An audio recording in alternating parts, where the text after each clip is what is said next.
Share another little interesting story. We would go out to dinner, and typically to a place like the Red Lobster or something like that, of that ilk. And I like to drink wine, so I'd always have a glass of wine, sometimes a second glass of wine. And after dinner, with the district manager and the store manager and maybe his spouse, and I was looking to check, and very often they wouldn't charge you for the second glass of wine. And I'd make it a point of going through that check and saying, "Okay, excuse me, sir, I think you forgot to charge us for one glass of wine." Now, it's no big deal economically, but it's setting the right example for other people following that same example in everything they do. I'll give you a conclusion that I think you probably may not agree with, but I think from everything I observe and see and study and talk to other people about, I think the level of ethics in American business has risen substantially in my lifetime.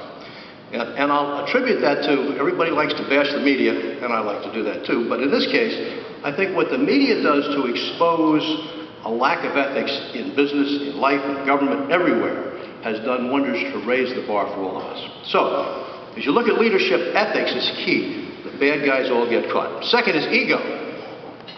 Big ego in business or anywhere, sooner or later equates to isolation. You wind up getting isolated because sooner or later people start telling you what you want to hear.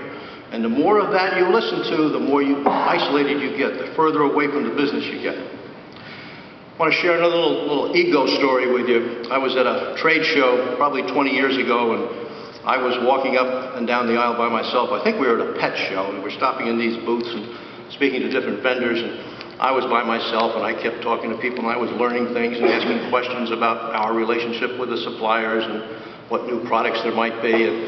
And I down on the other side, coming down the other way, I see this big, tall fellow, and I looked at myself, I know, that's Don Soderquist. He's the vice chairman of Walmart, and a fellow I've met a number of times. And he and I wind up in the same booth, and we wind up chatting for a little bit, and we're telling each other lies about what we're buying and what we're not going to buy. And then down the center aisle comes this entourage. There are like 8 suits coming down the aisle, and there's forming a semicircle around the fellow in the middle, who turns out to be a CEO, obviously, and they're walking down the aisle, and this head suit dispatches a suit to go in and talk to the supplier because he was too good to talk to the supplier. And they came down and they marched right past us, didn't see Don or myself, and they kept on going. So who do you think it was? It was Kmart. Kmart lived in this world of giant egos and were too good to talk to the suppliers. And of course, what happened to Kmart? Kmart was the biggest discount retailer in the country many, many years ago. And today they're virtually non-existent, and Walmart's the largest company in the world. Ego is can be such a disruptive factor in life. I like to tell people that work for me, and Tom Parrish has heard this, if you work for me, and we're facing a difficult situation, I want to hear from you. Tell me everything.